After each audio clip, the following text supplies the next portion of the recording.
You got to get one of those things. Yeah. Well, I'll be honest, man. I always get I always get super nervous right before we film. Doesn't even matter. Well, I mean, yeah. I mean, I guess that worry keeps you doing it right, right?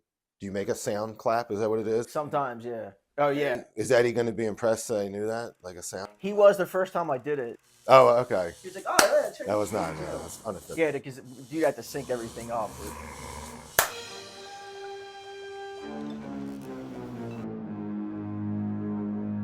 Welcome everyone to another edition of the Marvel of Horror, where we discuss all things past, present, and future as they pertain to the horror genre. I'm your host, your friend, fellow horror enthusiast Bruce Marvel, and today is very special. Someone I've been wanting to get on the show for a long time.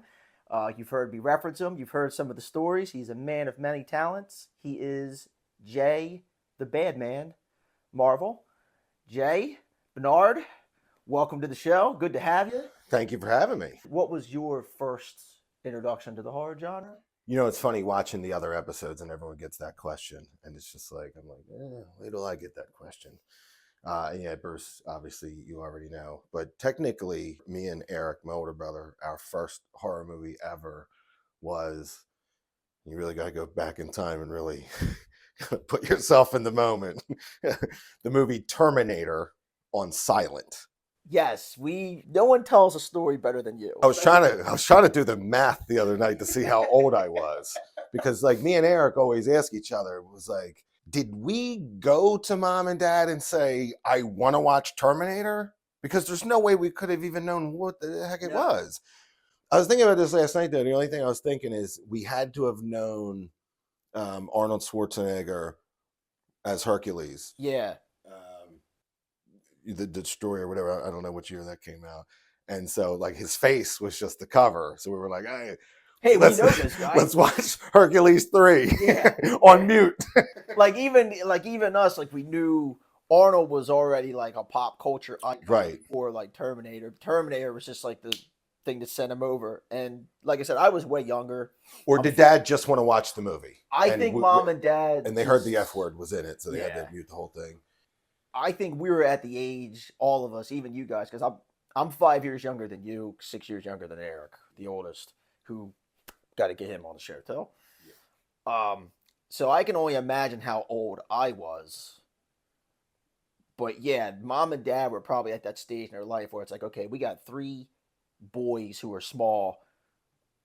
We're never going to be able to watch all these movies people are talking about. Everybody's talking about Terminator. It was like a phenomenon that year. Yeah, and like I said, I was what, maybe 6, 7 years old, whatever. You were probably 7. 7. Because I had to be, because like I said, I was super small, but I was old enough to remember when this happened. Yeah, so if you go back to a time where no Terminator ever existed, like 12 of them now, there's no Terminator ever existed.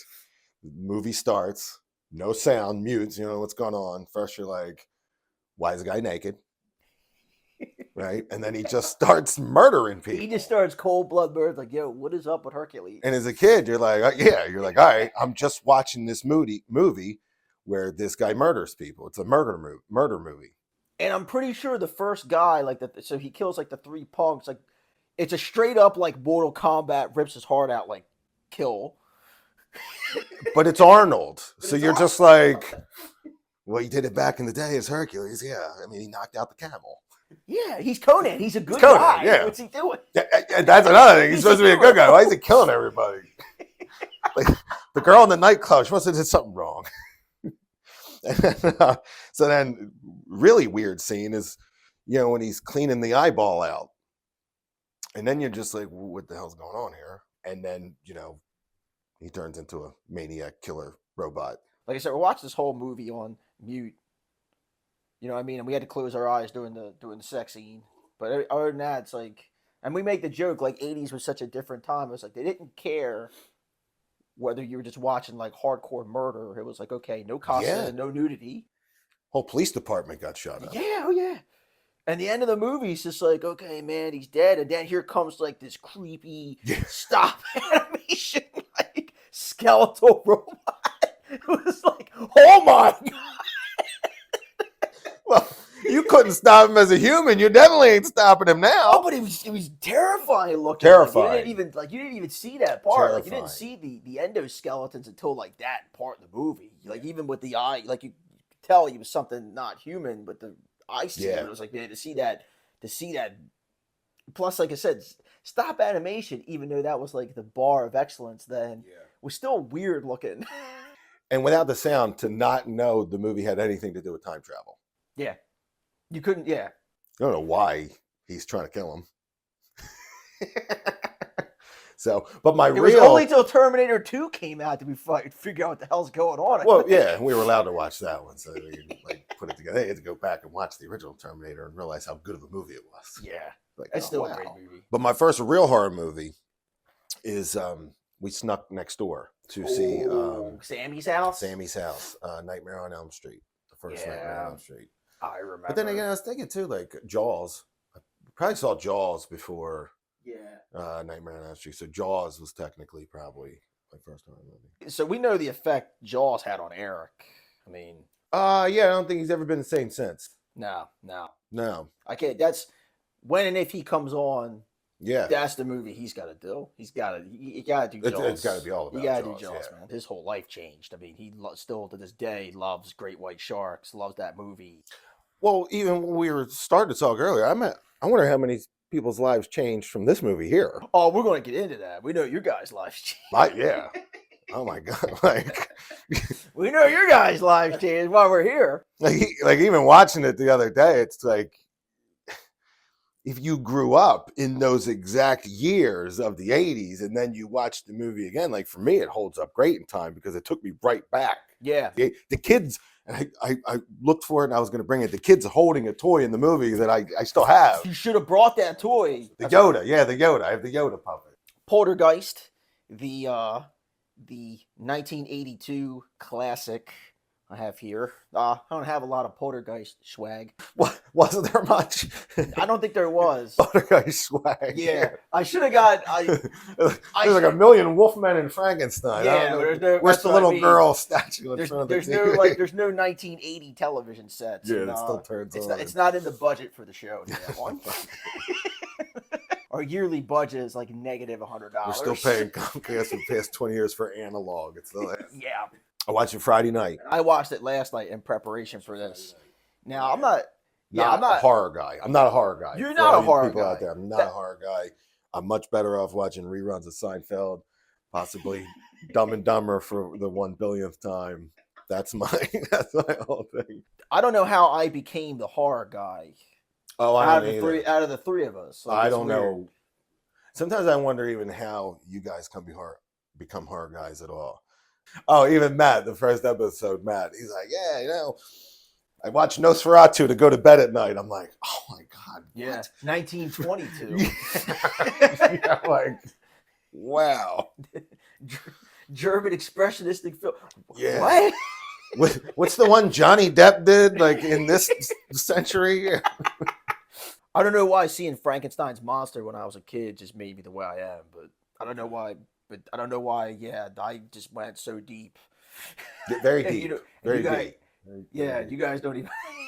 You guys don't even really like horror movies. No, not really. And you grew up in the time. You grew up in the era where some of the best horror movies even came out, which is really funny. Well, yeah, like I said, I mean, we snuck out. It was the original Nightmare on Elm Street. Yeah. I mean, we were alive and watching TV and staying up all night with Elvira with all the Friday the 13th and the original Halloweens and all that stuff. All the good stuff. I mean, like I said, even you guys were teenagers in the late 80s, right? Yeah, I was in high school 90 to 94. So yeah. Could have seen, so you were at a time you could have seen like a lot of that stuff in the theater. So our mom had a hatred towards anything Exorcist. Yes. So at some point, I don't know. Do you know when The Exorcist 3 came out? It's probably the one that came out while I was in high school. I believe, I don't know the exact year, but I want to say like The Exorcist 3 was like, I don't know, it might have been like 1990 or 91. Okay, so like here's the story. So in 1991 or whenever it came out, so that you would get the 55 hours. And it would have Yes. all the movies listed and the I remember times. that. Before cell phones and stuff sound like the old guy. You had to actually look it up and see what time it played. And, Yeah. so. And I remember this memory just like it was yesterday. So I'm sitting at the kitchen table over there in Scott Street, and mom's doing her thing in the kitchen. And I'm, reading through all the things, and just looking for a movie. Now I would never go see horror movies; it's just not my thing. So I'm like, what's this one? William Peter Black. Don't say it. Don't even talk about it. I'm like, what? She's like, don't even say it in the kitchen. And I'm like, the exit. Don't say it. And now, I can see I'm getting under my mom's skin. I'm like, well, let me read the review. And I'm like, the tale of this? What? I don't even know. I hated horror movies that good. And then she was like freaking out. You couldn't say the word exorcist in the kitchen. And I'm like, and just like anything, your parents tell you can't do something, then it sparks the interest. I'm like, what the hell is this Exorcist? And it's like the third one they made. Yeah. What were the first two about? You probably already seen it. You're a little kid, probably already seen it. And I'm like reading the review in the kitchen. She's getting like so mad. Like, we weren't allowed to watch Howard the Duck either. Oh yeah. Mom's grip on like not wanting The Exorcist to be like anywhere. It was church thing because it was a church. It was church thing and all that stuff. But it was like, I think the first time I actually watched The Exorcist was in. Man, I was really late to the party. I was an adult. Yeah, I an was. adult. I don't think I've ever seen The Exorcist 3, the one I was reading the review for. The Exorcist 3, which is a movie I'd love to do like a full episode on. I like it because it's very like anymore when you see like an Exorcist movie, it's always like the same thing. There's always some point where they look demonic and they're doing the spider walk and they're sneaking, like it's getting to the point where you've seen one, you've seen them all. Well, yeah, I mean it is kind of true though. And it's been like that for a long time when you really look at Exorcist movies from The Exorcist to present day, to me anyway. But like The Exorcist 3 was different. The Exorcist 3 actually had like a different take on it, which I think, without giving anything in the movie away, like you actually. Well, no spoilers, but it did come out. What was it, 30, 40 years ago? Yeah, yeah, you can go ahead. I'm saying for you if you want to watch it. No, I mean, if you start talking about it, I may have seen it. It's a very underrated like intellectual movie to me. Okay. It's really good though. As much as I'm not into horror movies, I mean I have seen. It's probably got the best. It's probably got one of the most infamous jump scares of any horror movie ever made. Speaking of mom and hatred towards things, because of this movie, we're not allowed to talk about The Exorcist in the kitchen. But you're allowed to watch Poltergeist. Let's get started. We were about 6 years old when they put this on for us. And Poltergeist was rated PG, by the way. I don't know how. Tell us why you haven't seen this movie. Well, first, like I literally felt some like anxiousness, some anxiety leading into getting ready to watch the movie. And real quick, not to cut you off. Go ahead. Our oldest brother still won't watch this movie. Yeah, we talked about this morning, and I was like... He still will not watch it. I didn't even know that it was a point to not watch it, or if it just... Because to me, it's like, I had no desire. It sounded more like he's made it a point not to watch it. I was pleasantly surprised about how great of a movie this is. Oh, it's a great movie. Great movie, right. Now, the two scenes that were giving me some sort of animosity about watching, if I use that word correctly, was the steak scene and the face ripoff scene. Yes. Right now thinking about those two scenes made me completely forget about the tree eating the kids scene, which when that happened the other night, I was like, oh my God, I forgot all about this scene altogether. And it's pretty horrifying. So there's a lot of stuff. So going back, because like I said, I watched it last night, even though I had seen it, I wanted to do like a refresher. There's a lot of scenes in this movie that like really kind of take me by surprise, especially with the PG thing. One of them was, so again, spoiler alert. I'm wondering if you're going to say the same thing. If you're going to say the same thing I'm going to say. It's only been out since 1982. Yeah. And if you're going to check it out, don't accidentally watch. What year did they make a remake of this? There was 2015. Don't watch that one. Sam Rockwell, I love you, bro. I love you, buddy, as an actor. You tried to save that movie, but you couldn't. if you're gonna watch this, go to find the 1982. Do not Yes. watch. The scene that I think is really like disturbing to me. Okay.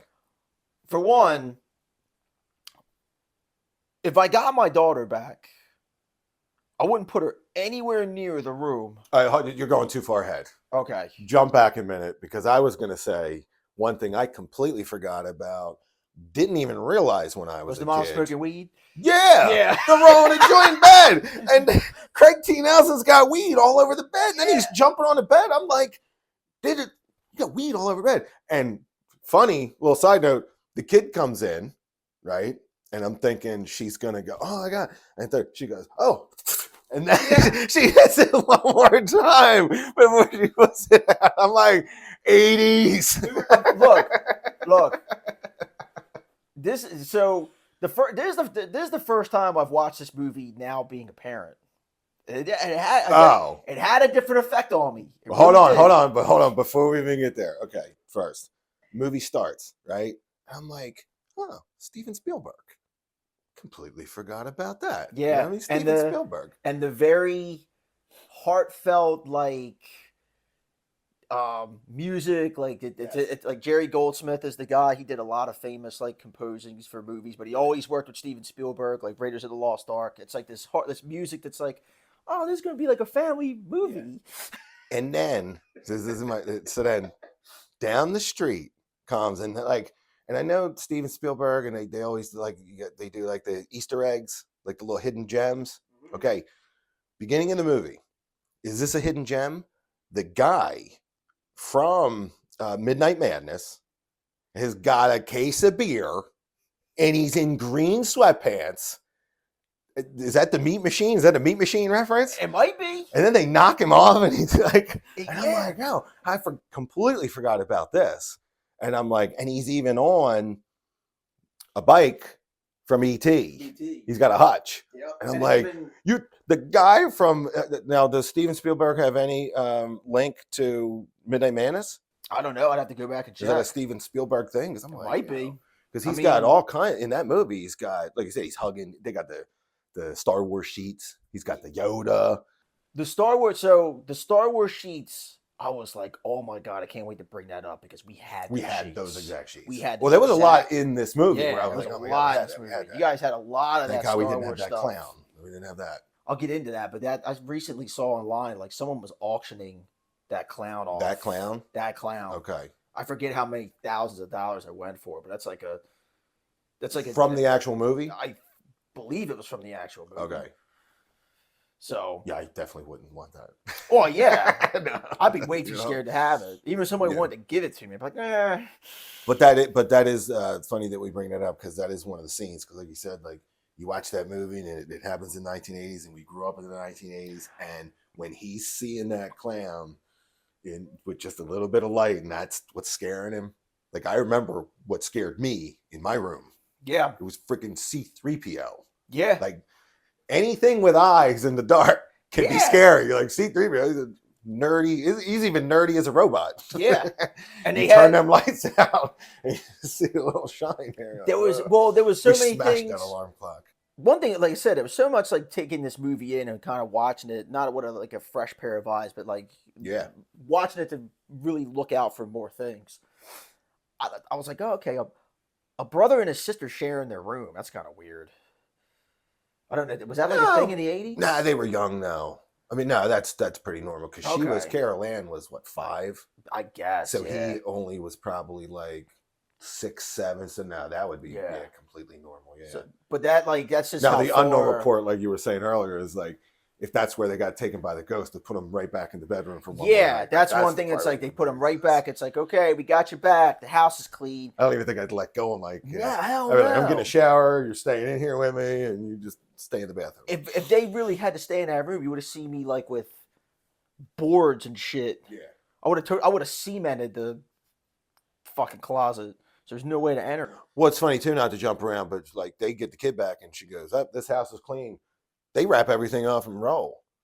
Like, hey, why not leave one camera? Yeah. Right. No, it's done. I'm that much a professional. Stay the night. I know it's done. Stay the night just to be sure, please, with all the activity you've seen. Yeah. Maybe not just, you know. But I'll tell you what, even leading into the movie, I was like, man, yeah, like, why would they stay? They weren't even going to stay that night. That was them. Like, he ran to work. And of course, I still wouldn't even do that. But I mean, I had to make her a good movie. But like, yeah, as soon as I got my kid, I wouldn't even take her upstairs and wash her off in the bathtub. No, we'll do that to motel. I'm out the front door. Talking about like the Easter eggs, real quick, going back to that. Yes. Like, I forget what state ET took place in, but I know Poltergeist was California, and it looked like the same. It looked like the same exact neighborhood. I mean, it was like, yeah, when he takes him up to look at the whole town, he's like, "This could be." Yeah, it basically was the ET neighborhood. This movie was so 1980, like, oh, yeah. too. Oh, yeah. Like, I loved it. I loved every minute of it. Like how, you know, like this guy, Craig T. Nelson, the father.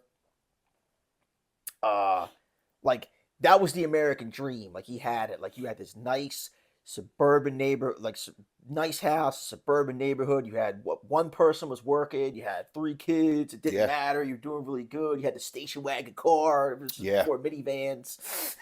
Yeah. And like even when they get caught in their fault, like they're smoking weed, they're hanging out, like in their bed. It's like I said, I was totally watching this movie as a new parent. It's funny. It's funny. It's funny like, watching. Yeah, there you go. This is your life now. You watch it as a kid, and you're like, hi, and you watch it as an adult, and you're like, oh, that is a nice staircase. This guy's doing really well. They're talking about digging a pool. They're digging a pool. He's digging a pool. He's reading when he's reading the book. Reagan, the man. Yeah. I'm like, look at this. I'm like, there he is, man. Because look at this guy. He's like, Reaganomics. I love it. That scene, you know, you're right. I felt the same way in that scene. You're like, before the shit goes down, you're like, man, life is good. Life is good. Life is really. Look at this guy. Look at this guy. He's digging his own pool. Digging his own pool. You know, that may have been what started. You know, digging that pool. Yeah. I wondered too, like looking back, not to cut you off. Was it burying the bird? Because they made it like back in the 80s, they make it a point to show you the box is getting dug up when they're digging the pool. Yeah, that's it. Like again, that's basically like a bird in the box, and it getting overturned in that scene. That's basically like, hey, that was the start of it. That was the start of it. That's the what's the word what's the Hollywood term they call that? Like foreshadowing. Yes, that was the foreshadowing. Yes, of like why that place is being haunted and why they can't rest. But then again, there's a Satan reference in that movie. Yeah. Yes. Carol Ann, when she gets taken to the other side, is like, okay, she thinks it's a child talking to her, but you know him as the beast. Right. Why are they targeting Carol Ann? Why do the spirits think like Carol Ann's like life force is so special? And why do they target Carol Ann?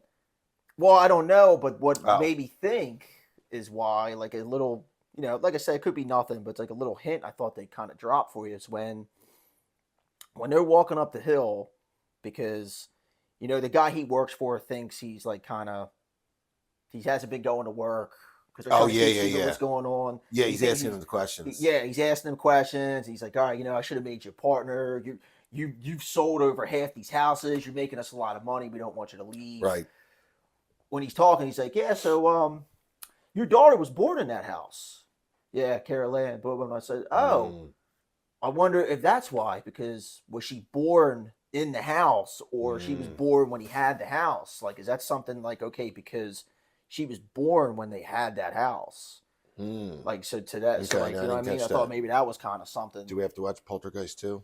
Dude, Poltergeist. So it's funny, you guys. And there is a Poltergeist 3, correct? There is Poltergeist 3. That's with the old man. Yeah, Tom Skerritt. Yeah, when they introduced that old man guy, you're all gonna die. Let me in. I'm like, I ain't fucking letting you in, you fucking psychopath.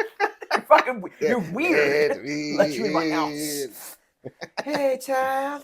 But yeah, he talks like the Family Guy pervert. That's probably where they got the voice. It might be, yeah.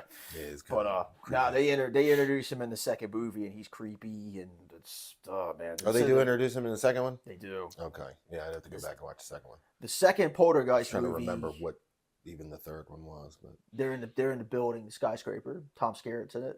Okay, yeah, it's bad. It's terrible. Really bad. Yeah, it is bad. But Poltergeist 2 is the movie Mom and Dad let me watch probably way too early. Okay. And it scared the shit out of me. So it's funny. Oh, You guys got you and Eric got Poltergeist. Poltergeist 2 is the movie that got me. Ugh. I can still see him drinking that worm and it being that monster. Oh yeah, the worm. Yeah, Okay, that was part 2. yeah. Okay. That was probably the highlight of the whole movie there when he drinks the worm. There was a lot. I mean, there was a lot of stuff. There was like the ending's almost kind of the same when they're kind of getting like where they're running out of the house, because like I just remember they're trying to get out of the house and like a chainsaw's like chasing them and stuff. I think they even still got a station wagon. I'll tell you, that was another thing about the movie. I had to explain to, if anyone else is going to watch it, you have to explain to the younger people that back in the day, you didn't really get to choose what you wanted to watch on TV. You only got like 13 channels, and you had to pick one of them. And probably half of them were just trash. And then every night at probably about, in the movie, they depicted it as like 2:30 in the morning. They play the national anthem. And then it cuts to snow. And there'd be no TV until the next morning. And they came back on. And yeah, I had to explain to Nolly, but she kind of knew. She knew when I was, before we were getting one of my daughters. It's like, back in the day, the TV used to just cut off. You had to wait till the next morning to watch TV. And if I sound like I'm too old or I'm too like, hey, get off my lawn kind of guy, I'm like, I kind of wish they'd bring that back. Well, that's impossible. They won't, but I just kind of wish they would. I wish they're like, they would have to go, hey, from now on, every night at 3 o'clock in the morning, we're shutting your phone off. Yeah, but at least not like on Netflix or Netflix or Amazon or something. They'd be like, hey, look. You'd see a fiercer kickback than Prohibition. Yeah, get some sleep. Whoa, you better drop my fucking price a month, motherfucker. Yeah, exactly. I pay $300 a month and you're shutting it off. I want to watch Orange is the New Black at 3 o'clock in the morning. Don't tell me how to live. 3,000 shows I'm not going to watch. Let's get back to the beginning. So yeah, Steven Spielberg. I'm like, oh, awesome. I'm already seeing the Easter eggs, and and it's cool. Like you said, you see Craig T. Nelson. Her mom always kind of depicted Craig T. Nelson as a jerk in the movie, and even watching this again as an adult, I'm like, let me see how much of a jerk Craig T. Nelson is. And no, she had it wrong. No, he's not that bad. He's actually like a really good dad. He's a good dad, yeah. But our mother hated Craig T. Nelson because he drops the rope. It didn't matter what movie he did in the next 20 years. He was always that guy who dropped that rope. I don't think she ever wanted Minnesota University to win a championship while he was coach. Yeah, because of the rope. He was always the guy. Dauber. He was always the guy who dropped the rope. I hope that guy didn't do something weird in his career, and I gave a shout out to a child molester or something. Just try to be funny. You're fine. Dauber. Fix this in editing. Edit. Clip. Sound clip. When you become a dad, hate to sound like that guy, but when you totally different movie. When you become a dad, it's a totally different movie, and it hits you way different. And one thing about this movie, and you said it still holds up. It really still holds up. It really does, yeah. I think so. It does because the acting is so good.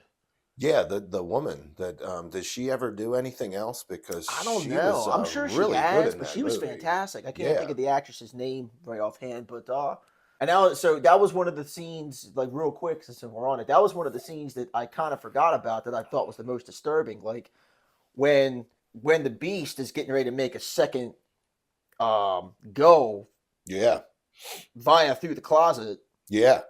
It attacks her first, and it was almost kind of like sexual in nature. It seemed like she was getting attacked. It was. It's like, okay, this is a PG movie. This is. Yeah, I wonder if there's like a deleted scene or something that got cut to keep it PG, because like you said, that was like a shirt coming up and just her underwear, and it's like, and they could have made it. I think they did just enough to make like your imagination kind of twist it and make it even more cruel than it was. But it's still like a hard scene to watch when you're older and like, oh man, that's another scene that changes, because when you're a kid, you're like, oh man, he's up on the ceiling, floating around her underwear. As an adult, you're like, isn't she getting raped by a ghost? Yeah, oh yeah. That's what I mean. What's really going on here? Like, yeah, I'm like, yo, this ain't cool. It's Yeah. No. That's one of the scenes that really stood out to me, and I was like, oh wow, I forgot about that. That's Yeah. really fucked up. And back to the drop in the rope part too. Just to like get back to, I was watching the movie and I'm like, you know, like I said, let me see how much of a jerk Craig T. Nelson is. And I'm like, the whole movie, I'm like, yeah, he's a pretty good dude. And I'm like, well, let me really watch this scene, see when he drops this rope, see if this is one of these like hidden Dizzy drop the rope first, or and that was a big skeleton face, like comes out, and it kind of gets right. pulled out of his hands.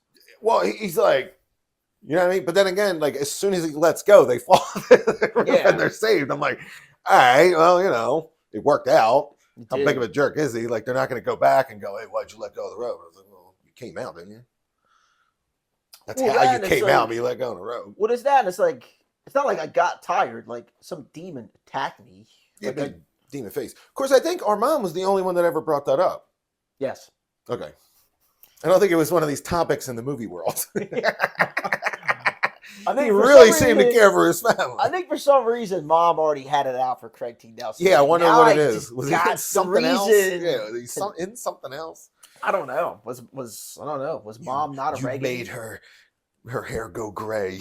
Was Mom letting that rope go? Was Mom not a Reagan fan and just saw him reading that book and was like, maybe that was it. Yeah, maybe, yeah. Because there were some people in the '80s who did not care for Reagan. Maybe she pissed that he couldn't roll the joint. He couldn't roll the joint. Like he gives it to the woman and she rolls the joint. You know, maybe that was it. Look at these pots. And he got weed all over the bed. Yeah. Maybe that's why he dropped. Because he just kind of maybe that's why he dropped the rope, because he was high. He was high. Well, she was high.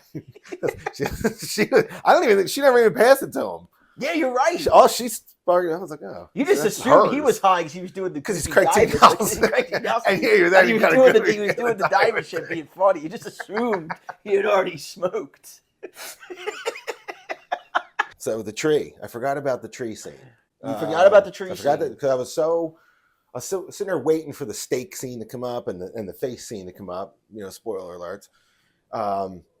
Forgot about the tree scene. And tree scene. Yeah, so literally, tree reaches in kid's window, grabs the kid, and starts eating the kid. Mm-hmm. And that is when Carol Ann gets taken. Yeah, that's like that. So was like the whole sleight of hand. Yeah, they use that to which is great idea. Divide and conquer. But you know what? So I watched that. Watched it.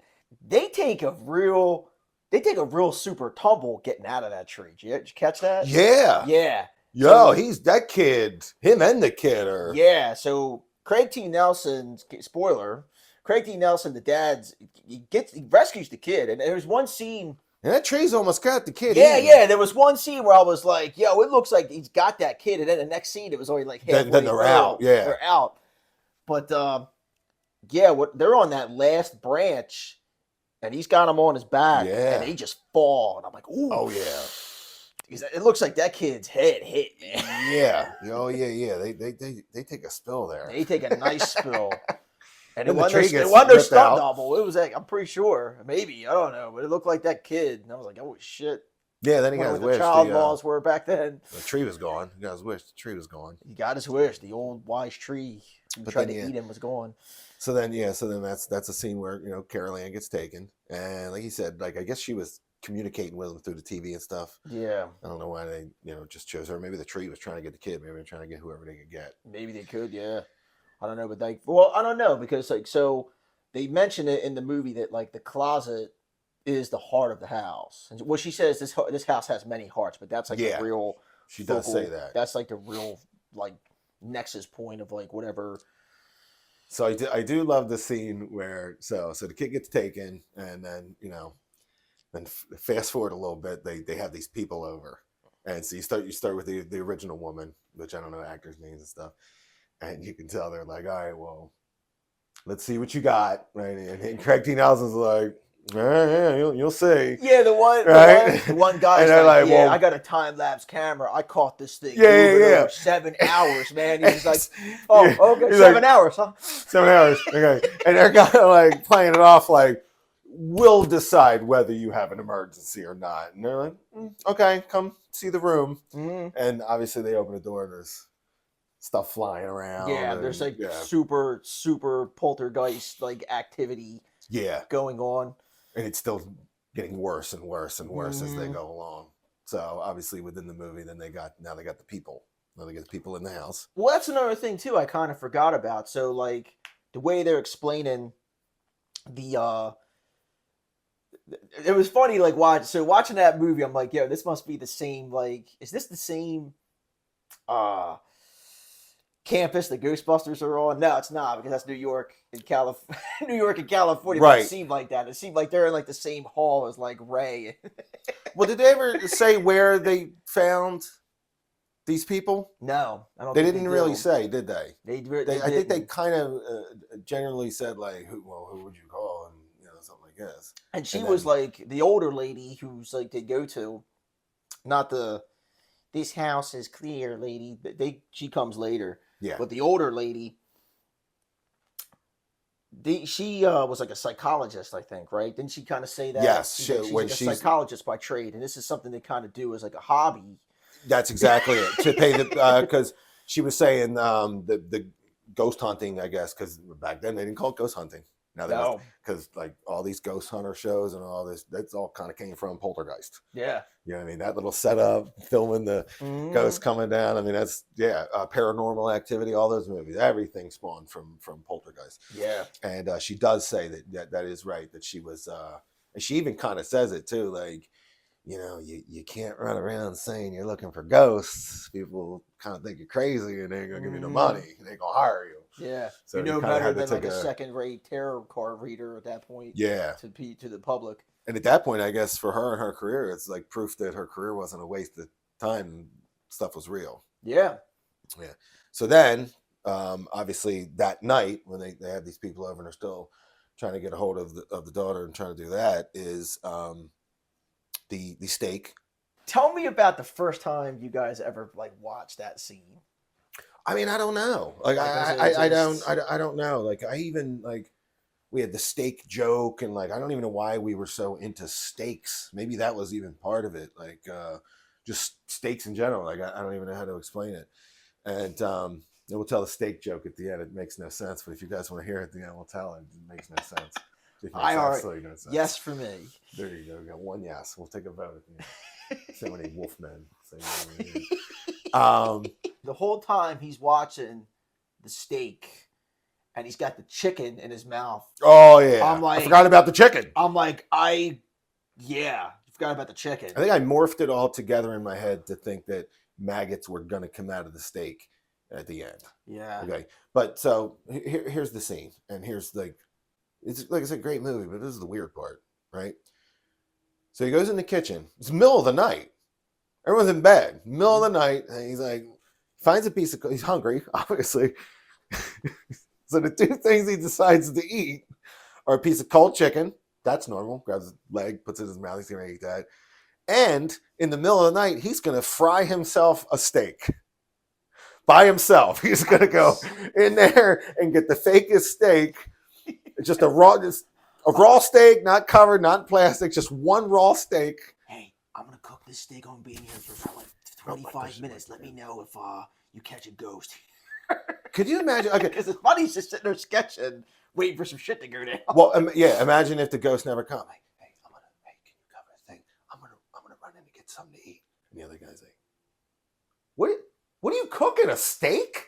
Yeah. Like it's freaking 2:00 in the morning, man. What are you doing? You're in there frying a steak? I think I would be. This pissed. isn't our house. Like we're at these people's That's house. another thing too. Like, and that's What are you doing? this coincides like with another scene in the movie that I forgot about. Like, I think if I was living there, like, yeah, I know I want my daughter back, and this shit's happening, but I was gonna grill that steak like for dinner tomorrow, like on the grill. Like, what the fuck are you doing with my food, with my meat, man?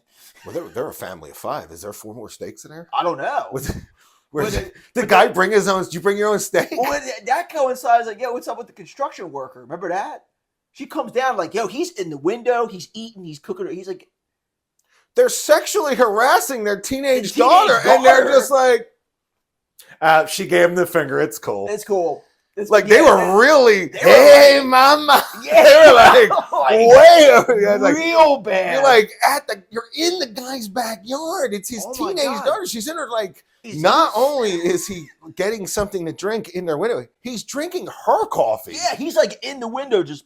Yeah, that's yours. I don't want to make my own. Oh man, I was just helping myself. Like literally through. He doesn't even run away when he gets caught. He stays there. Oh man, it's really good coffee. So did you catch the scene when he says the mom is like, hey. Oh, the hotel? Yeah. Oh yeah, I caught that. Yeah. You caught that? Yeah. See, back in the day, for you younger fans, we used to rent hotels and have parties in the hotel. He's a big hotel party. I don't know if they still do that. I don't know. They might not. Well, it depends on where, but we destroyed too many hotels. Yeah. Oh yeah. We take a...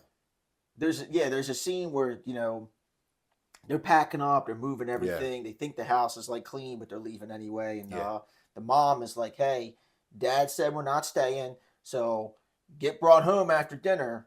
Yeah. Because he wants us to stay at that Holiday Inn off of Route so and so. She's like, "Oh yeah, I remember that place." And the mom's like, "What?" Yeah, like that. Yeah, I'll be back. Yeah. It's like, yeah, I'm like, okay, you're what, 16 or 17? What hotels are you? Well, I thought it at the end when they actually go there, and I'm like, it's a kind of a crappy hotel. Yeah, it doesn't look very nice. It doesn't. So what was she doing? What was she doing? Maybe she brought them ghosts. I don't know. She's doing it like because the one scene she gets dropped off. She got the big old hickey. Yeah, she's yelling. She gets out. No. When the son's the funniest, just go, just leave her, Dad. Yeah, they just go, just go, man, just go. I do love that. I would be that way. I do love that scene though, because that is where like that's where like Craig T. Nelson really does what I would do. Like, because in other movies, they're like, oh, look, the hell. He's like, I don't care. All the neighbors are coming out to watch, and he's smashing through their cars to get down the street. It's like, I'm out of here. I've seen enough. I'm telling you, man. This. I watched that movie, and I'm like, like I said, it hits different being a dad, and I'm like, yup, there you go. That's the right call. And even before, he was like, no, my son ain't staying here. I'm not leaving you here, but... Yeah, I'm sending the rest of the kids out of here until we figure out the hell's going on. Oh yeah. No, you never stay there once the chairs start moving. Yeah.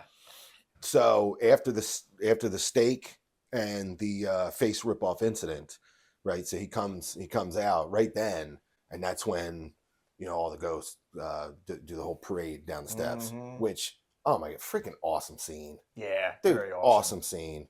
And like I said, it's so cool. Like I said, I'm not a really horror movie guy, but I do appreciate a good movie. And to take a movie like that and be able to watch it like 4K and everything's cleaned up. And look like watching this. I went out and I specifically bought this 4K version of it to watch it. Yeah. And real quick, the 4K is cool. It looks awesome. The only thing that kind of made me, it didn't have a lot of extras on it. Okay. So, but it is cleaned up. It does look fantastic. It did look really good. I was kind of worried about that since some of the movies, but Steven Spielberg. Steven Spielberg. Well, a lot of people too, and I don't know if you know this or not, because there's a dispute, Connor. Technically, Tobe Hooper is the director. Okay. Tobe Hooper directed Texas Chainsaw Massacre, Salem's Lot. But when you watch this movie, it feels so much like a Steven Spielberg movie. A lot of people were like, yeah. So a lot of people thought, because he helped. So he co-wrote it, Steven Spielberg, and obviously his production team, and he was like a big producer on it. A lot of people think he had more of a hands-on, like he almost like, okay, Tobe Hooper's the director, but Steven Spielberg was kind of telling him what to do. I wonder if Steven Spielberg was like, do you want the Darth Vader case in the movie or not? Well, did you notice so that's another thing too. We're talking about the Easter eggs. It was way back. Well, there's so many of them. There's so many, but there's a random poster of Alien in his room. Did you catch that? No. Go back and watch it. He's got a lot of the Star Wars stuff, but by the right, and like I said, if you're not really looking. If you don't know that poster by heart, you won't really catch it because it's so like dark and it's in like a corner. He's got the poster for Alien in the corner. And I'm like sitting there laughing. I'm like, that kid's like 7 years old. Yeah, he's There's not. no way he could have watched that movie. So somebody was like, oh man, just put this here. I love that movie. Did he have Jaws? He didn't have Jaws. I don't in think there, he did had Jaws. But Okay. he definitely, yeah, Star Wars, definitely. That was Well, he had both cases. He had the yeah. C-3PO case and the Darth Vader case. Well, the one scene He she had to had go the there. She's got Luke Skywalker. she's got Luke Skywalker. Oh, Luke Skywalker. And well, he's got the thing. He's got the it's not a tauntaun, but what is it? Is it the thing from No, it's a Return of the Jedi? tauntaun. Is it a tauntaun? Is that the one where the Incredible Hulk's riding it? Yes. Yeah. Oh, I thought so. Yeah. The Incredible Hulk's Yeah. riding the tauntaun. It's when they first come in and open the door. And we the book had that. flaps I and, had that Incredible Hulk toy. I had the tauntaun. Anyway, Poltergeist. Like a champ. Yeah, like the Poltergeist. Okay, so yeah. So the guy's got the stake and he rips his face off, and then all these ghosts come down the steps. And at that point, they realize they need more help. Yes. And they bring in, what is her name in the? I forget her Say name. her name, the character's name. I feel like they do.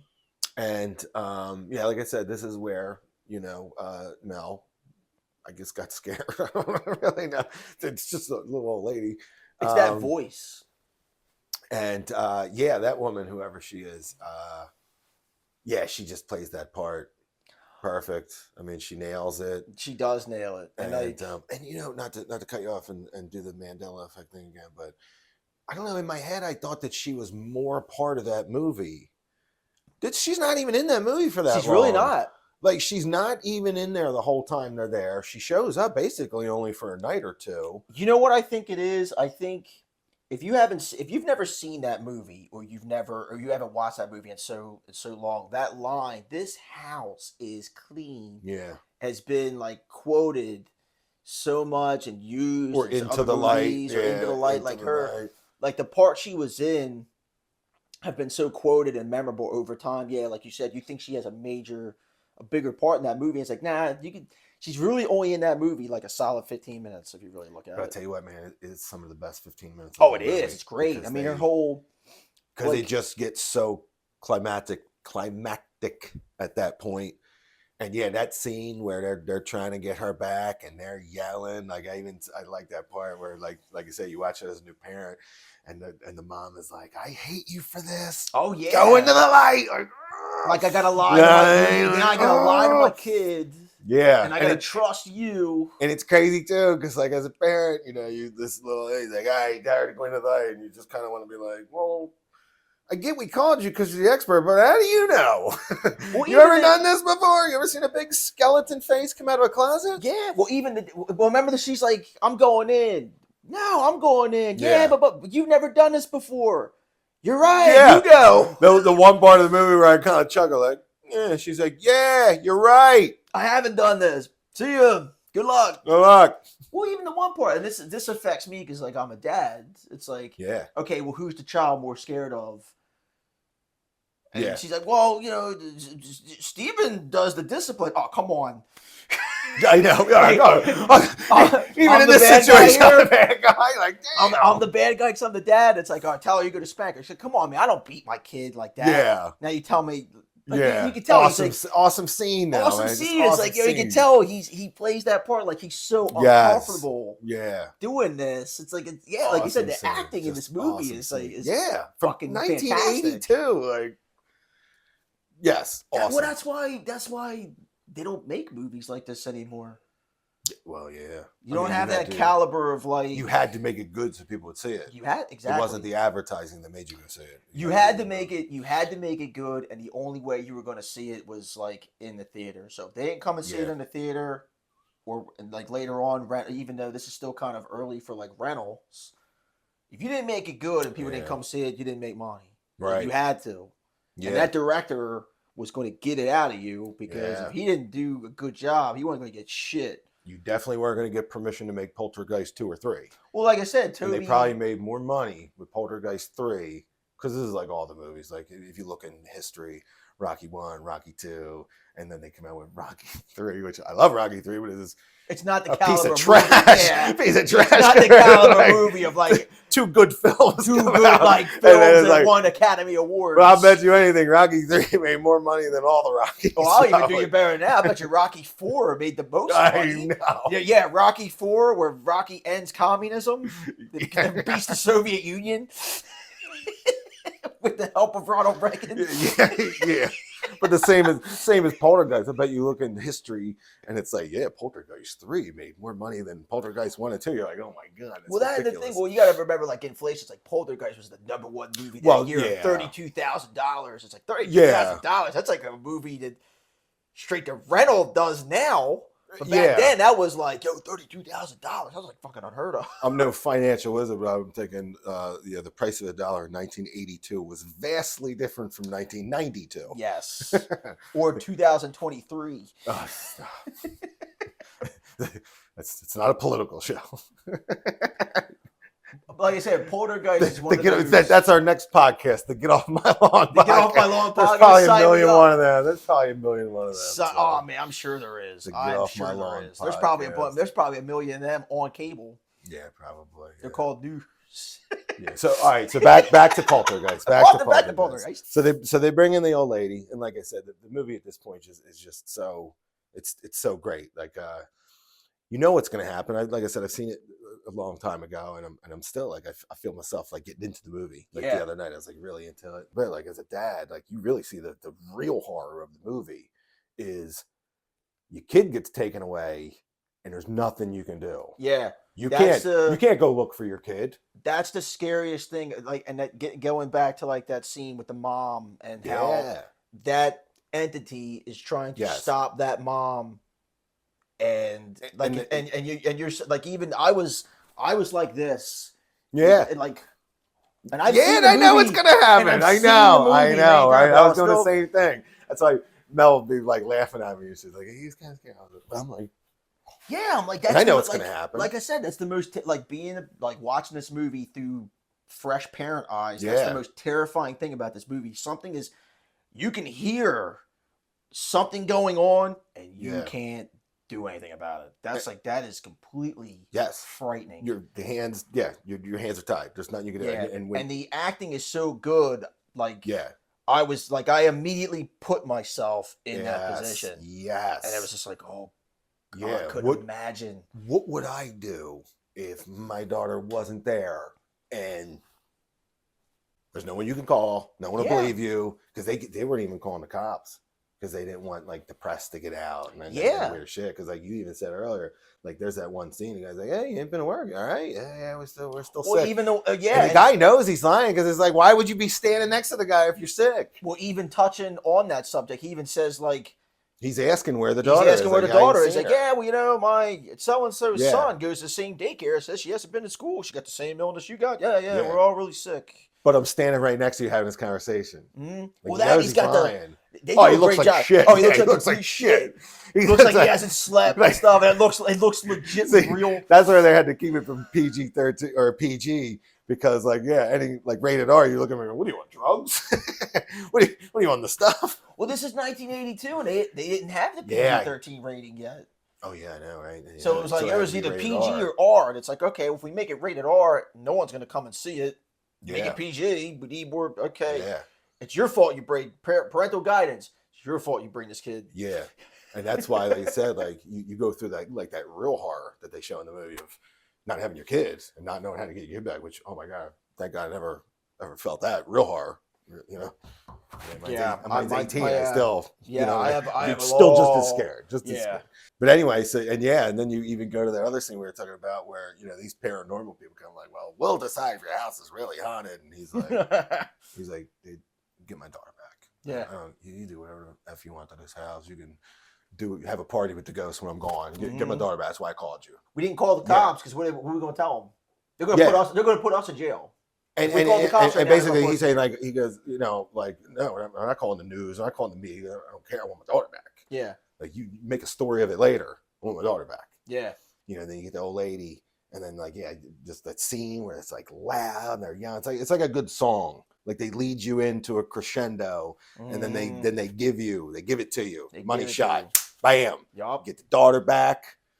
You know what I mean? And they do that whole scene. I love that scene with the yelling and the screaming. Everyone's like yelling, screaming. They get the daughter back with a tennis ball and it's writing. And the slime on everything. Like even now, like you're buying into the movie and you're really believing everything, but you're still looking at it and you're like, what is that, jelly? What are they using? I do They that. really got it good, man. That's I do that all the time. Like I'm looking, I'm like, okay, yeah, look at the. like if they do a bunch of fake shit that you don't believe, you're like, They do, but here's the thing. no, not like, this one. I'm saying if a movie does, like if you get the blood wrong, you stop believing it. The monster at the door.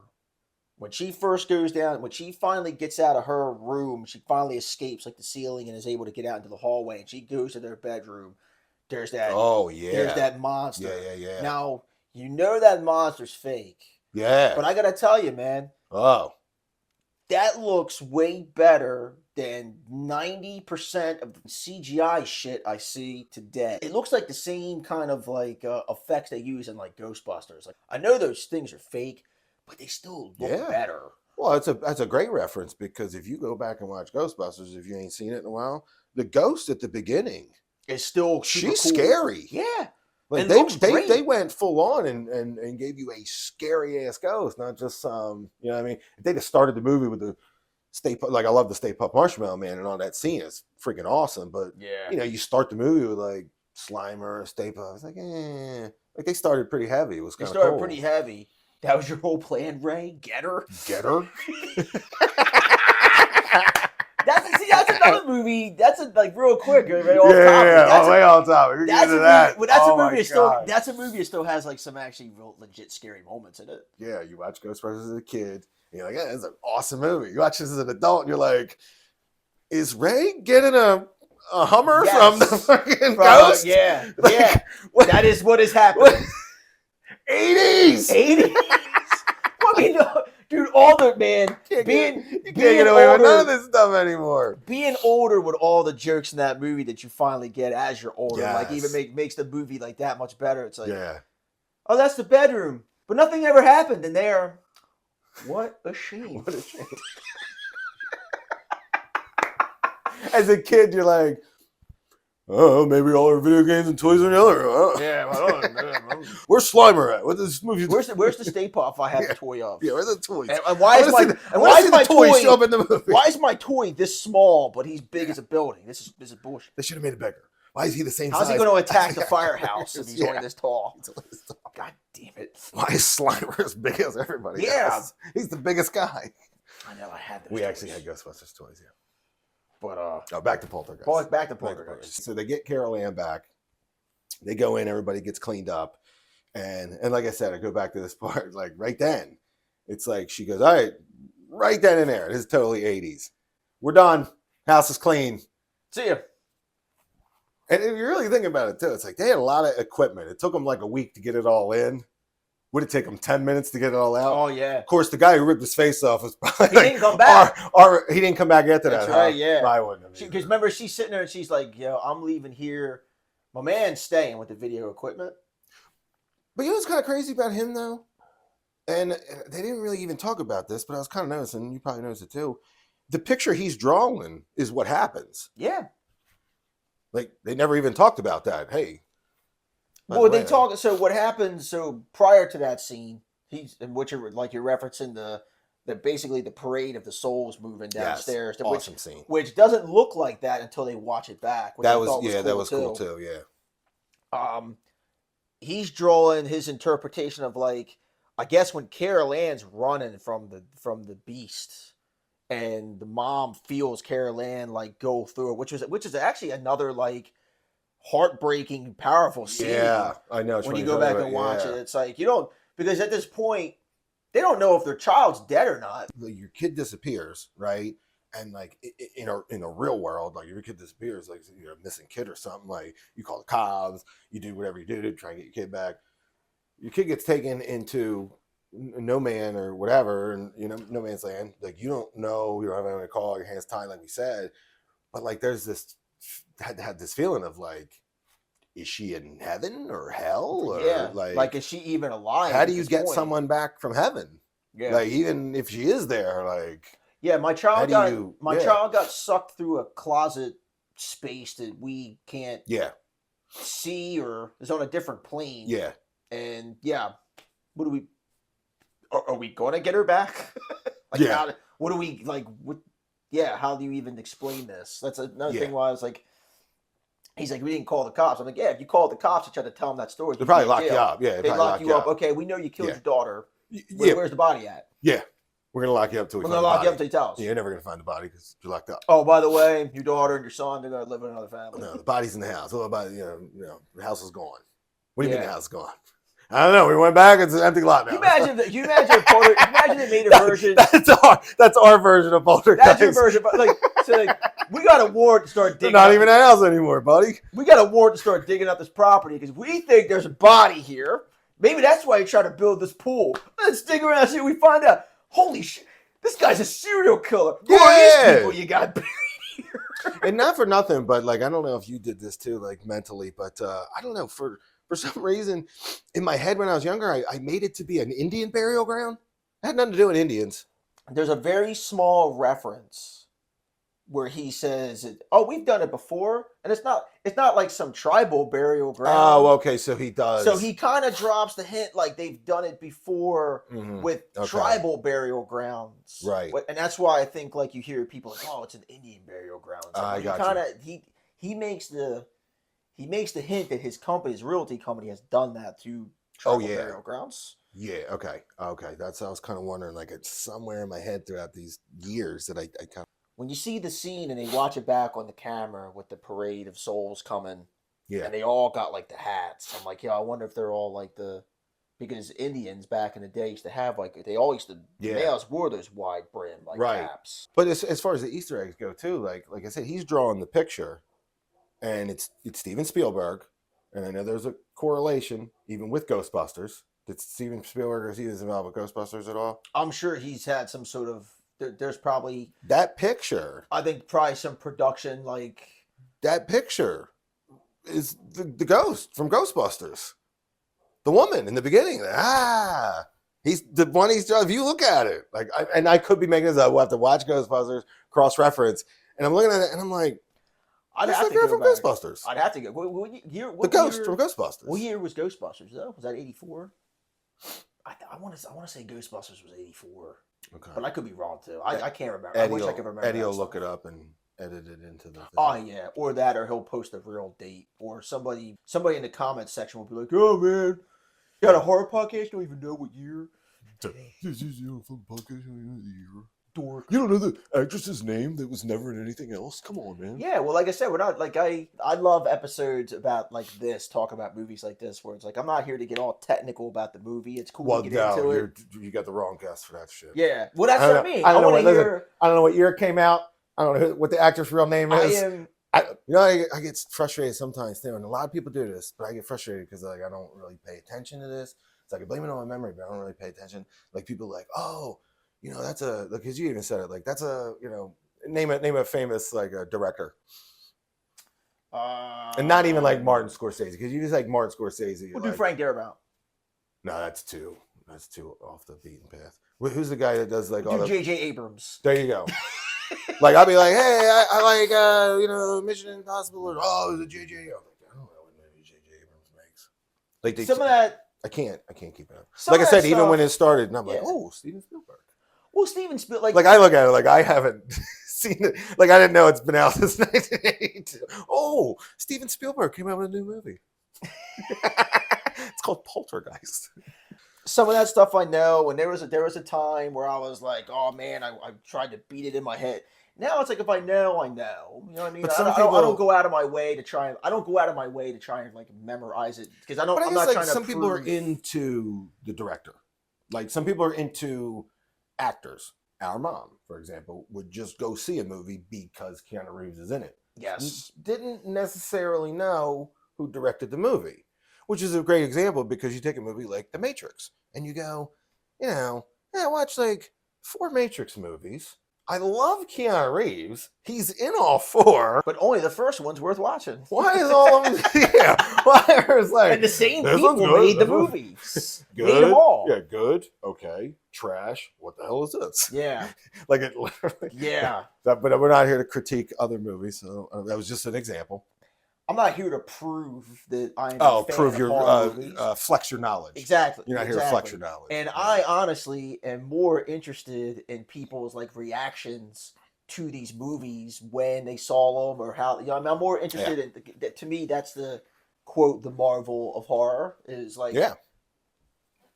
Well, bonding with people about their experience watching the movie is more judge entertaining people to me. by their beliefs, not by your own. There you go. So find out, because like I said, I look at you guys sometimes and I'm like, where did you even find some of these freaking movies? I am very interested in like, man, how did they do that at that point in time? Like that fascinates me. Yes. You know, and it's still like I was watching those for like, so my sister-in-law Angela, yes, wanted to watch the original Nosferatu, I've 1922. Never seen it. Right. I mean, never sat and watched. I mean, you see so many clips of it. You're just. Well, it's hilarious because you know why she wanted to watch it. I'll tell you why. She's a big fan of the artist Bad Bunny. And okay. So Bad Is he Bunny, a fan of Nosferatu? Bad Bunny has got this new song. Okay. With this video, mm-hmm. and the video, it's all black and white. Steve Buscemi's in it, and it's made to look like an old Universal film, and he's dressed up like Nosferatu, and it even has stuff that look like. So I'm like, okay, here's another young guy pulling reference from this movie. He obviously has seen it. He's obviously got to be a fan of the Universal movies because the way the video is done, it's like he captures some of the stuff perfect. But that's why she wanted to see it. She wanted to see how close that, and she grew up watching SpongeBob. Okay. Nosferatu would show up on SpongeBob. Yeah, he did, yeah. So she always wanted to see this movie. So I think like that's like that. I find that all very fascinating, and I was more than happy to oblige her and watch it. She said it was terrible. Oh, she loved it. Oh, really? She loved it. So back to Poltergeist. Let's get back to Poltergeist. So. And yeah, so I did like this part of the movie too, where, well, I like it and I don't like it because, like, yeah, like you said, as a normal person, you're like, all right, went through all that horror, not knowing where your daughter was, all that shit we talked about. Then you finally get your daughter back, put her back in the room. Yep. And then I'm going to go in here and run some water and not listen. And like, are you effing kidding me? Like, now, as far as the movie goes, I love the fact that you, like I said, you gave me this crescendo, you brought me all the way up here, you gave me all this action, then you cut it off and you're like, wait a minute, we got one more scare for you. Yeah. I love that. But I'm like, you put them back in the same room. And not for nothing, Craig T. Nelson is going to be home from work in like an hour and you're moving. They're in their beds. Yeah. Well, that it's like, hey, I would be at the front door. You're coming back in. I'm going to sit right here at the front door and wait for you. I'm going to leave you by yourselves while I go and take a bath and dye my hair. I'll be like, no. You're not leaving my sight. But you know, my until problem I'm in a new house. I think too much like a technician, right? Because after the problem is solved, then you got to go, well, what caused the problem? They never found out well, he kind of knew, but the family didn't know. So she goes, this house is clean, right? Yeah. And maybe that's what makes Craig D. Nelson a jerk. Because she goes, because he knows that they're on like a burial ground at this point. Nobody else in the house knows. Right? Well, he's not sure. He's like, there's no way of knowing. Like, he's kind of like, he knows. Oh yeah, because at the end he's yelling at the guy. He's like, you only move the headstone. Like, he's like, all right, this house is clean, and he's like, all right, you guys stay here. I'm going to work. Yeah. Like, wait, what? Like, you ain't been to work in 3 weeks. You have to go right now. You can't go one more day. Well, he basically's like, yo, I quit. I'm only going to get my stuff because he basically at that point they can have it. He won't take hell no for an answer, so I'm going to give him directions. Oh, okay. And so, and the boss is even like, that's what I think. That's what makes the guy show up because this guy's like, you're not selling houses. You're selling neighborhoods for me and my company. We can't let you leave. Like, you made us like, I think he threw some number out there. Like, you made us like $70 million. It was something crazy. We're going to make you a partner. We're going to give you a new house. Oh, he was getting it was crazy too, because I love that scene too. Because he's like, man, can you imagine this is going to be your view? You're going to be on top of the hill. You're going to be there. And he's just like, and he's like, you have the whole town. And then they pan out, and it's another cemetery. Yeah. That's behind him. And it's like, oh my God. He's like, and he's probably in his head like, dude, they got my daughter. There's shit flying around my house. Like, it's like, I don't give care. a shit about the view. Since it's a poltergeist, Remember, they're like, well, Poltergeist, they don't last. They start and they end. That's right. And that kind of brings like a new thing. Like, okay, we got to hurry up and do this because we don't know when it's just going to stop. With getting the daughter We're back. getting the daughter We're back getting because the we don't daughter know when back, these hauntings just going to like quit. Right. And they're telling us it's a poltergeist, not a haunting. Right. Well, So maybe they thought getting the daughter back is what ended it. That too, but Yeah. still, I still wouldn't go. yeah. No. Especially, like, okay, for one, I wouldn't even get back in the house. But okay, Hey, that's fine. if you Two, I wouldn't go upstairs. no, if But you you know, past that, I'm definitely not putting the kids back in the room that has the hole. And not for nothing, but are you even getting a shower in the house? Because there's something they never listen. They never bring this up in movies. Like, this is one of these things that's never talked about in movies and shit. But like, okay, imagine this part. Imagine your house is haunted. Are you getting naked at all ever? no. There's no. I'm not taking my shoes off because I always want to be ready to run out the door. She's getting a shower. Like, the scene with the boss. My boss was like, "Dude, you stink." You're like, "Well, I haven't taken this shirt off in 3 weeks because I don't want to go see me naked."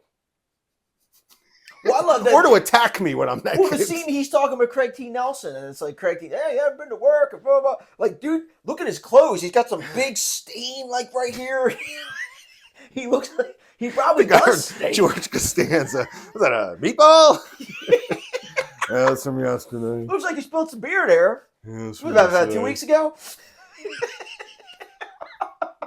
What's that? Some puke? What is that? Oh, it's ectoplasm. No, it's from last week. How come you haven't washed your clothes? Well, the poltergeist has been throwing my washer and dryer around. Yeah, a washing machine tried to eat the wife. When the ghost ripped the tree out from out front, it did some damage to the pipe. Yeah. I'll tell you that part. Yeah, dryer killed the dog. Yeah. I haven't been able to put anything in there. So, but they do. They give you one more scare, and it's awesome. Like you said, it is awesome. It's a great scene. Oh, and another scene, and I think we've all, like, at some point in some way experienced something like this. Not from being scared, but the hallway that keeps stretching. Yeah. Yeah. Oh, it's a rough night. Yep. You're like, oh shit, they threw that in there. I think I even had that from. There's a lot of stuff that Nightmare on Elm Street kind of took from Poltergeist too, and the hallway's one of them. Hallway's one. The girl in the underwear flipping up on the thing. Yeah. They got that from there. Yeah, you're right. That's a big skin the cat, man. Yeah. So they got that from Nightmare on Elm Street. Got that from there, and so that and she says the thing about how clear your minds because it already knows what scares you and it's going to use that against you. Oh, Ghostbusters And Nightmare on Elm Street. Yeah, right. There you go. Yeah. So you can just see the impact. Yeah. So she gets to the bedroom. Here's the ghost. I don't even remember how she gets past it. She gets past the ghost, and this is another awesome scene. I like this because at this point the hole is fully opened up. It's sucking everything. Oh yeah, you can tell it looks like just some like yeah. It's what I imagine. It's what I imagine the sand monster in Star Wars to look like on the inside.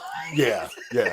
And then here's another part where, like, your parent brain kicks in, because so she opens the door and you start, like, thinking rationally. Like in movies, I do this all the time. I do it. So the door opens, both kids are, holding on, legs flailing in the air, and she's just like, you see this, she's like, okay, hold on, and she's got to brace herself in the doorway. So and I'm like, yeah, she's really getting into it. Yeah, you know what I mean? Like, she's really selling it. Like, and I love this part in any movie. So the kid is like, the whole body is yeah. And she's like, just let go and give me your hand. I'm like, no, no. She's holding to sheets. It's not like she's got a bar. Like, it's just sheets. Well, and it's like, don't let go, Carol Ann. Like, you don't even have the doorway. The first time she got taken, like, the wicker bed broke apart. Which, yeah, like, not to jump all the way back, but yeah, that scene when they first took Carol Ann, like, I forgot how, you know what I mean? Like, yeah, the bed rips. Yeah, it's a really, like I said, it's even cool the way they did it, because, like, it's a cool the way the beds were coming up, sucked into the hallway was cool. It's a cool way they did it, and again, going back to the acting of this movie, that kid looked terrified. The boy, both Carol Ann when she's getting taken. Oh yeah. And here's another thing, right? That I caught that I think like a lot of people miss, and that's another cool thing about like watching these movies when you haven't seen them. Seems like there's always like little things you can catch. Oh yeah. She says the line like, "Yeah, you know, Steven, she doesn't even remember." It's like Yeah. she doesn't even remember, but when the closet starts opening back up that second time, and she sits up, she says, she's looking and she says, "No more." Oh. Like no more. Like maybe she does Uh, remember. wow. Well, like most people, I mean, in real life, they completely How block out traumatic yeah, but like situations. maybe she did, but like that scene, it's like she looks and she sees the clock. She's like, "No more." It's like, oh wow, Yeah. that's Yeah. powerful. Oh yeah. That's really sinister. Well, and even like you said, like even those scenes, like being a dad, being like older, like when they're talking to her, and she's like, "Oh my god, someone's coming! Oh my god!" And Yeah, you're this like, is "Oh my god!" You feel friggin' you horrible. feel horrible. Yeah, as your Yeah. child, obviously running from some sort of like predator that you can't stop or Yeah. see. And It's another credit to terrifying. the woman, like she freaking sells it. The power of this movie is the acting. Yeah. It really is, Yeah. and it holds up truer than. I think so. Yeah. I mean, I you don't. definitely. There's nobody acting this good in today movies. That's how much This they is sell yeah. it. And it's Craig T. Nelson. Yeah. Fucking Craig T. Nelson. Hey, you can be Leonardo DiCaprio, Yeah. but if you don't have, there's a difference between having Martin Scorsese telling you what to do and this person telling you what to do. Yeah. It's like it's not going to be the same. Yeah. Certain directors know what to get from their actors, and Toby Hooper, with probably Steven Spielberg, knew what to get from these Yeah. people, and it was fantastic.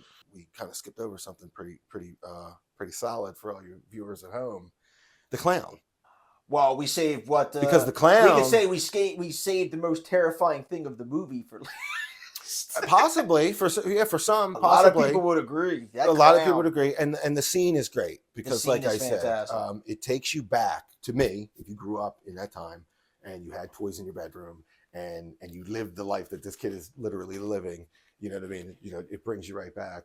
And I remember what was in my bedroom that was on the dresser. It was scary, and you had to kind of cover it up before you went to bed, because if you forgot to cover it up before you went to bed, because like they don't even like really depict in that story how scary a walk through your dark bedroom would be to cover that thing. They even show him because he's trying to throw it from his bed and it hits the clown and it falls off. Like even then you're just like, oh, this ain't gonna go good. No. This ain't gonna go good. And yeah, and like how many movies have kind of, if Poltergeist kind of took this from somewhere? I don't think it did. Know, I think I know what you're talking about. Chucky got this big from time. Poltergeist, because there's the clown, and then you turn back and there's that empty chair. Yep. And it's like just like a child, because like right then you're watching this movie and you're back to being a 7-year-old child, like the floor is lava kind of thing. Yeah. And you see that empty chair. And you know he's under your bed. Yeah, and that's the thing. And you know you look on this side. Yep. Yeah. And that scene. So one thing, you're in trouble. Nothing scares me more than like something being under your bed. Like I think the movie that did it for me was Pet Sematary. Oh God. Yeah. Oh man. I think that's the movie I saw when I was a kid. Like if you go upstairs right now, yeah, there is just anything I can shove that I'm not going to need is underneath that bed. So I know if someone's going to hide under there, they got to move all that shit. And it's like we talked about since the beginning. It's the movies that have like these effects on you. Jaws. Nobody wanted to go in the ocean for years. Poltergeist. I didn't want to eat steak for a month.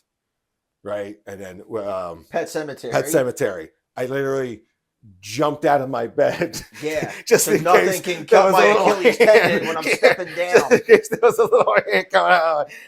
Well, like that, so that scene where he looks under the bed and when he's up, the clown's behind him. Yeah. How many horror movies today still use that same shtick? All of them. All of them. And I really think that's the first like movie you saw that. Yeah, You yeah. saw that. You saw Yeah. that camera angle, or you saw that camera shot. Where did the actual fear of clowns start? Did it start in like the 1900s? I think there was always like a. I think there was always like a fear I guess of clowns. When It did was, Stephen King write That was he wrote the book in the 80s, I think, and I think Right. I think the first like miniseries with Tim Curry was he wrote like that 90s. in 1983 after he saw Poltergeist. Maybe, who knows, man? Who knows? I mean, ghosts are scary as shit. I got one for you. yeah. Well, like I said, that clown. That's the thing too. Like that clown before it's even off the chair moving around, just looks scary. Oh as yeah, fuck. it's scary like, as who clown. the hell was Who like, oh, my wants son that would love in that. your room anyway? And not for nothing, but like, okay, so they think Carol Ann gets sucked into the closet, right? Pull the thing down, the scary ass clown. Okay, get Carol Ann back. We're moving out. Set the clown back up in the chair. Yeah, don't put him in a moving truck. I like. Don't just leave him in the closet. Don't even pack him. Don't even pack Set him up staring at your side. Like they put the chair staring right at you while you're sleeping. Yeah, that's another thing too. It's like I never understood that. It's like, yo, kid, instead of covering him up every night during the day, why don't you just move him? Well, like the other night when I'm watching it, spoiler alert, when he finally gets the clown. Oh, he's like, I hate you. And he's I'm like, you should have did that the first night. Yeah. We had this really shitty circus like set up down the street, and I was like, all right, well, they gave the tickets out for free, right? So Oh, like, God. all right. So the kids were small. So you're always looking for something to do for the day with the kids. Like, oh, let's take them to this stupid ass circus, right? And I was already like as long as everyone like stays away from me, I'm all right. And I just remember they had these clowns, and these ain't even the clowns that were in the show. These were like half clowns that were directing traffic in the parking lot, which was a dirt field. That does sound scary. Right. That sounds like some Rob Zombie movie. Scary clown. Yeah. Picture one of the guys from Devil's Rejects, right? Half That's makeup, exactly what I pictured. half makeup, all skinny. Like, you're a clown, right? Hey, I want you to park over here. That's really far away from where I'm going. It's fine. You'll be fine. Park over here. Yeah. So, and they all had Russian accents, right? I'm like, what? Yeah, exactly. So and I just remember hey, comrade. Yeah, and I just remember this one clown. He just kind of reached over and like touched my shoulder and was like, "The line's over here," and I'm just like, I turned to Melly Mel and I said, "If another one of these effing clowns touches me, it's gonna happen, right?" Yeah. So we took the kids. I'm gonna start looking for John McClane. Sounds like some terrorist shit. It was weird too because like they had like 2 different price seating and we got like free tickets, right? You go in and there's like the free section is like super cramped and hot. And like the section you paid for is like $3 a seat. It was all empty and the seats were cleaner. And I'm like, what is going on here? What year was this? So Hannah was 5, I think. Okay, so this was like, which she's 18 now. So, do that math. So this is, oh, sorry, touching my gas. This was the funniest part of the circus. So like all the clowns were disheveled looking. I remember at one point they brought the tigers out. You're like supposed to be like feared for the guy, like the tiger might eat the guy. That's the whole lore. These tigers looked all malnourished and beat down. They're like, that's terrible. Walking out like, I want to do this. They look old. You're like, man, that makes me. I don't even think that tiger could attack this guy. And I still kind of wanted him to. Maybe they would get their freedom or something. Yeah. And the circus was weird because they're like every 5 minutes they would shut it down, try and sell you like a light stick or something. Yeah, it was like a whole sales thing. That's why they give you the tickets for free. Long story short, this is one of the best parts about being a dad, right? They go.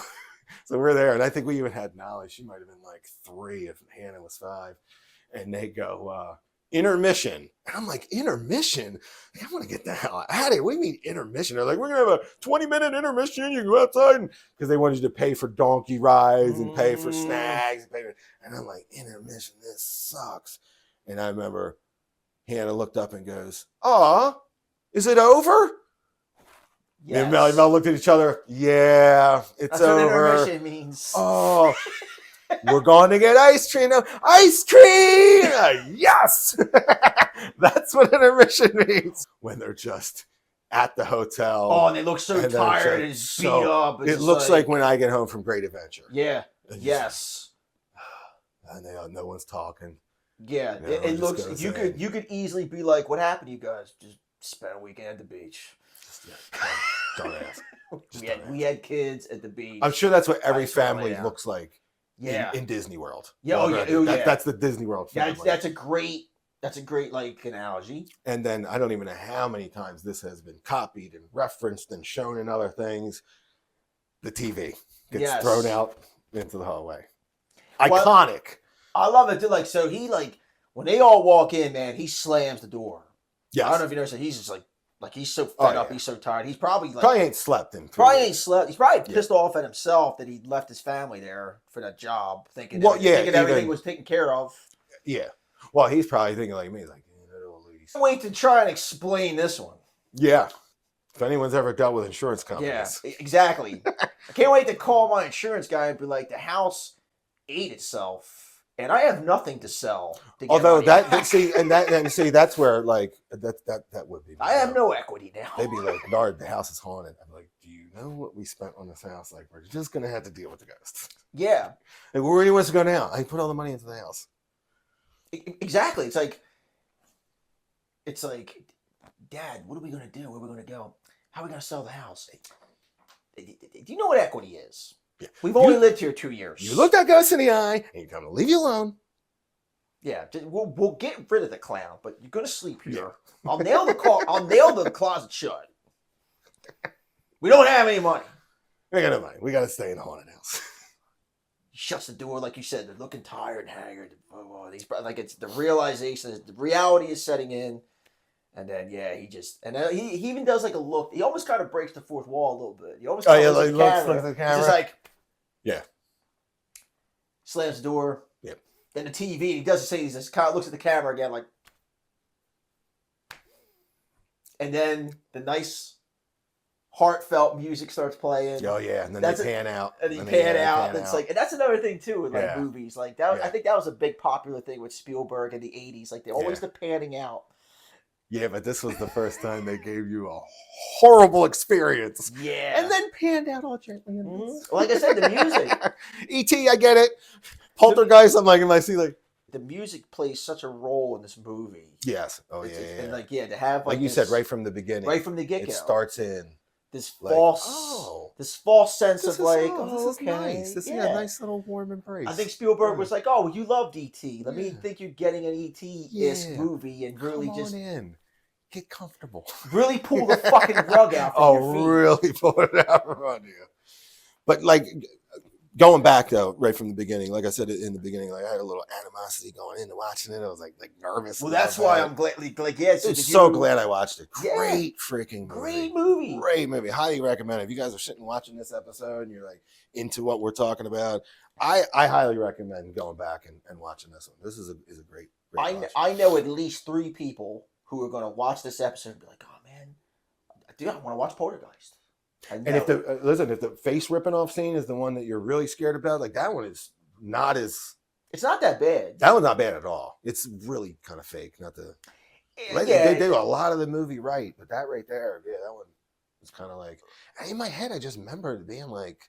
Well, because like I said, like you were a kid. You were a kid and probably never seen anything close to being like. Because for the time, that was super graphic. Yeah. Well, and that's another thing too. It's like even like when they did it, it's like it doesn't even look like the guy. No, it's a whole different. They look not like him. That's a different guy. Yeah, even like the Terminator scene looks like. Yeah, it doesn't even really look like no, and it's just like it's just like that scene almost. Yeah, and that's where they kind of didn't get it, but everything else solid. Oh, I said, it's still like a great movie worth watching, and like you said, it's still got some of the best. Like it's still an iconic movie. Maybe I'll put it in again in another 30 years. Well, you know what? No, you know what it is now. We got to get Eric to watch it. He's probably one of the guys that's gonna watch this, and I gotta watch it. That would be a cool thing to be there. Like the first reaction videos are very popular on YouTube right now. The reaction video of him watching it after he's never seen it for like 40 years. Well, you know what's funny too is like, and he even said today, it's like I said, I was like 5-6 years old when we were shown this movie. I didn't go out and watch this movie. This was shown to me. And with that being said, in 1982, there was full-fledged adults. Yeah. Terrified of this movie. And they should have been. But they wouldn't let us watch Terminator. But this was okay. But it was the rating. It was PG. It was PG. Terminator's rated R. Yep. This is That's rated PG. exactly what it is, too. This movie is way worse than Terminator. Although, like I said, if you guys want to watch that one too, go back, put it on mute, pretend that you've never heard of the Terminator before, and try and watch it. And watch the movie on mute. Although watching the movie on mute is pretty painful. I'm glad you could overcome your fear of Poltergeist and watch it again. Yeah. Like I said, I'm glad I did. It was very it was a good watch. You know what? I gotta say, this is probably the longest episode I've actually stayed on topic with the movie. Oh, good, because there was so many times I was like, we can easily veer off. Well, yeah, we can easily veer off. Is The Frighteners a horror movie? Discuss amongst yourselves. We want to hear. Maybe this could be another topic. Now, people do get murdered in this. Oh, they do. I would classify it as a horror movie, but I want to hear your thoughts on that. Leave that in the comment section. Frighteners, Peter Jackson, 1996, I think. Now I'm bad at the years. I always get the years. Wow. Michael J. Fox, The Frighteners. Yeah. Peter Jackson directed. Is it a horror movie? I think at some point Jaws was were they like, is it horror? Is it I get that a lot. We've discussed on this show a lot. Like, is Silence of the Lambs a horror movie? Psychological thrillers tend to dance. That's very close yeah. To like I said, it's like I guess it's more like in the. Like I would call it a horror movie, but it's not one of those movies where it's like, oh man, Halloween time, put in Silence of the Lambs. Yeah, no. No, it's just something like a random horror movie. I'm gonna watch. Great movie. No. You want to throw in a House of 1,000 Corpses? Right? Yeah. Halloween time. Well, like I said, that's all the time we have. I want to thank my brother, Bernard, the Bad Man, coming on the show, talking Poltergeist. Find us at the Marvel of Horror podcast on YouTube. Find us on Instagram. Like, subscribe, leave your comments below. And hey, reach out to us on Instagram if you perhaps want to be a guest on the show. Is there a movie you'd like to see discussed? Leave all that in the comments. Give us your feedback. We want to hear from you. And we'll see you next time. Bruce Marvel signing off for the Marvel of Horror. Take care, my friends. Scene.